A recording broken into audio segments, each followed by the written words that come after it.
So this is what that tank was on previously, and it's going to give the long edges of the tank something flat to sit on. And then also put this in here, and you can see how it absorbed the trim. Mm-hmm. This is exactly what it sat on outside. These are just workout mats that I got from the dollar store for $5, and then cut them to size. They don't compress that much, but will absorb any irregularities in the surface of the stand. Now, the tank can go on it. You notice that the four corners are edged, mm-hmm. and see how it's like equal, like dented? Yep. Those are the most important places for a tank to touch. For a glass aquarium, the sides, not necessarily important for them to actually touch the middle, because these are elevated bottoms. However, the corners all have to touch and all be level. Otherwise, if this corner's off a little bit, it could cause twisting. So you might even notice sometimes there'll be a gap even right here along the side. That doesn't matter so long as the corners are touching. Corners don't touch tank leaks. So not only are you getting that tank, but it comes complete with filter, return pump, heater, light, lid, and then you're gonna have to, and I got all the substrate, and I bought you the escaping stuff. Oh, thank you. But then it'll be up to you to do the rest. However, this should be a really easy aquarium to take care of. I'll explain it in a second.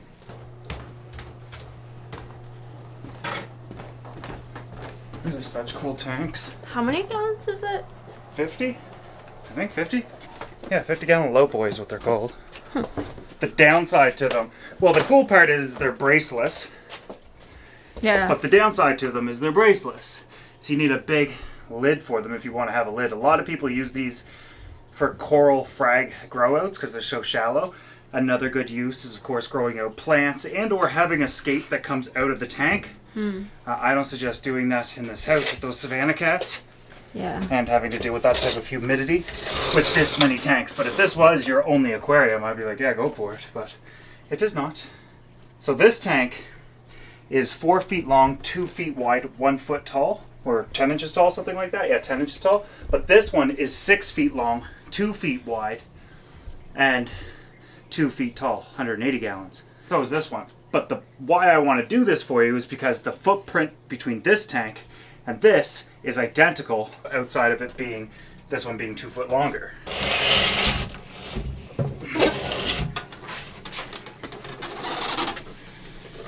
But a lot of people are like, oh, you need to do a shell dweller tank, blah, this, that, and the other thing. I want you to consider this. What I have known to make sure that the space between this stand and this brace for this stand is 49 inches had we not had this planned. Would I not make sure there's nothing under this had we not had this planned? A lot of things that you guys see, a lot of times we play it off as sporadic, but of course, things can't work out perfectly every time and be sporadic. You got to do some planning in advance. Such a cool idea too to have a 4 foot tank below a 6 foot tank. It's just perfect. And look at the space you have above it. Mm-hmm. Plenty of space, of course, to escape. But you're also going to have an overhead filter. See, so this filter's already cycled because it was on the raise. But if you look inside this filter, it's filled with about 3 inches of ceramic media deep all the way across, like a whole layer.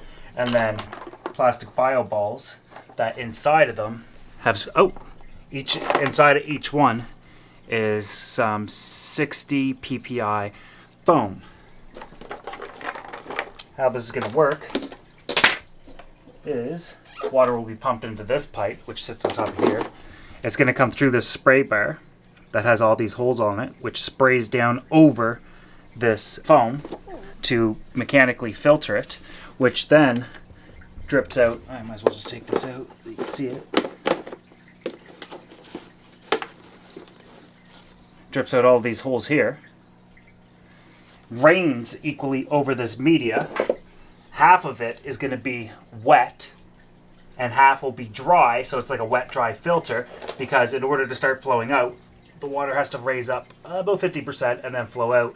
Meanwhile, this will just be all raised out of the direct water, water splashing all over it, highly oxygenated environment. Another method of filtration. And for the longest time in my hobby, wet dry filters were the only types that I used. Then I switched to fluidized, and now I just kind of use whatever makes sense for the aquarium at the time. But at one point I made it a point to use certain types of filtration. If this clogs, water will just flow out of here into the tank once this is set up. And we just set this right above the tank over here. I'm just gonna have to build something to hold it up in place right here. Very cool. Pretty nifty. Make more sense once it's set up and running. Now I just gotta build a little stand for your filter. It's kind of like it's hidden behind here, but really it's not. You're gonna be able to see it and access it easily. I think it's cute. Well, I like these because if I would have used all three of those shelves, it wouldn't have had enough space. But two is more than enough. One for mechanical, one for biological for 60 gallons is an astronomical amount of space. It's customizable. Yeah. Oh, I'll leave a link in Tamara's bio. No, a link in the description if you want to grab one. Plus, if you use this code that pops up when you click the link and you search this code, you get a $200 coupon bundle. If you're a new user or reinstalled. Shh. If you already have used coupon codes, delete the app and then reinstall it. Yeah, if you just kind of paint that white, it'll look good. Anyways, watch this. Just put that right there. These are your returns. It just sits there so politely. It does. And you can angle these outputs. Just like this. Something like that. The lid, obviously. And it's actually silent. This is the input. So that'll cost you around 20 bucks. Filter, I don't know, 100-gallon tank. Pump on there too for like 10 bucks, 5 bucks. Well, use my code, you get it for like $1.17. Good deal.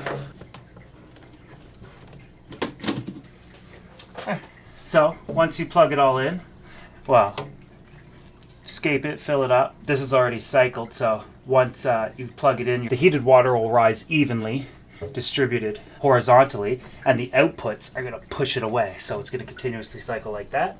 The pump is going to suck in dirty water, pump it to the top container where it rains evenly over that mechanical filter. Then it's going to rain through the next level where it will be a wet-dry combination. So you're going to get that highly oxygenated environment from having immersed biological media plus the benefits of submerged biological media down below it. Then that water is going to overflow directly out of these. If this clogs or the water's too much, it'll come out of the top. These are also to sound dampen so you don't hear any gurgling. But if the top clogs, you're not home and it clogs up with too much debris, it'll overflow out this pipe and just drip into your tank.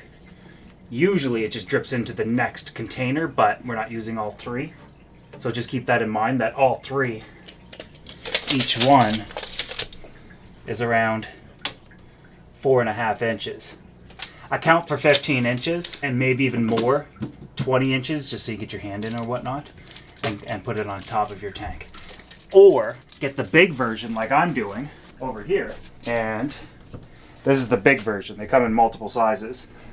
This is a 40-gallon breeder tank. And this is going to be my sump. Water's going to come in through the top where it'll be mechanically filtered, go through nothing but raining over biological media like those bio balls, and at the bottom we'll have ceramic media, which is best used for submerged media, returning at the bottom, filtering all three tanks at the top. All three will drain into that and then it'll return to all three. Why bio balls for emerged? Just based on their structure, it allows for water to evenly clash and channel all the way around it. They're impossible, almost impossible to clog. Plus the added bonus of having sponge in the middle, giving it even more biological filtration. But as the water's splashing on this, you can imagine how much oxygen rich this bacteria media will be. Whereas when we use ceramic, we're looking for the highest amount of surface area because it's all submerged and we're trying to jam pack. Which one's better depends on the system and depends on the setup of filtration. But I did also write that all about this in my book titled The Ultimate Do-It-Yourself Handbook for the Do-It-Yourself Aquarist.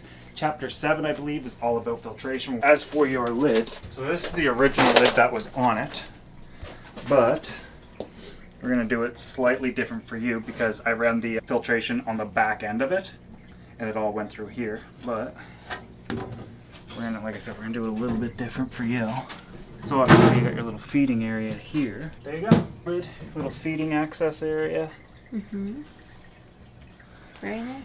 Odds of you ever needing to actually do maintenance outside of a water change is incredibly small, and you'll only need to take that off to feed, but you can do your water change through there. But if you don't take it all off, just call it all comes off in one piece, gives you complete access. And it's obviously super light. So We'll add the substrate and fill it today and get it going, and then I'll add the fish tomorrow. This is a cool tank for them. cool, huh? Yeah. Flows out here. Shell dwellers don't like a tremendous amount of flow, so this will be perfect. You know, worst case scenario, we can add another power head right here that blows the water even more. But what I like to just see is, like, I like to fill the tank up in advance just to see how the water is moving in other places where the bubbles are going and whatnot, and ensuring flow. We don't need a rush of water. We just need slow moving water, which will do better and best like that. So these are just extra large escargot, but they're already boiled clean and stuff. Where you put them in, and there's gonna be bubbles all through them. And then just, let's see if there's even bubbles in that still. Mm-hmm.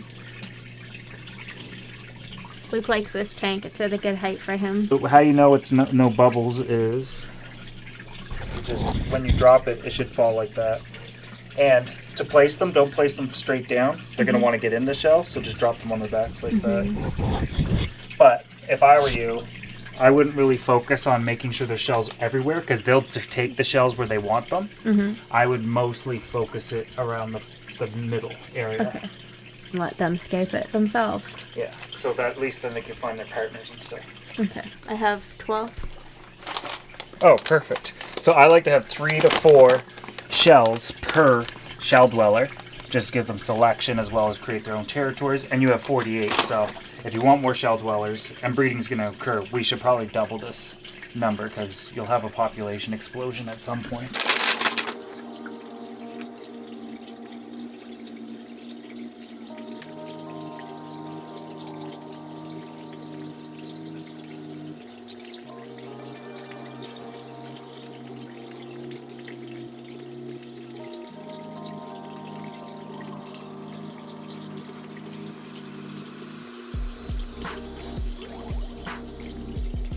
So that's one bag, how that looks, and now I'm gonna add the second bag. Alrighty guys, so this is with all the shells added and the substrate and the tank filled, filter going, heater on. So in time we'll have to add more shells based on their breeding and stuff. But for now we only have 12 of them to start and 48 shells.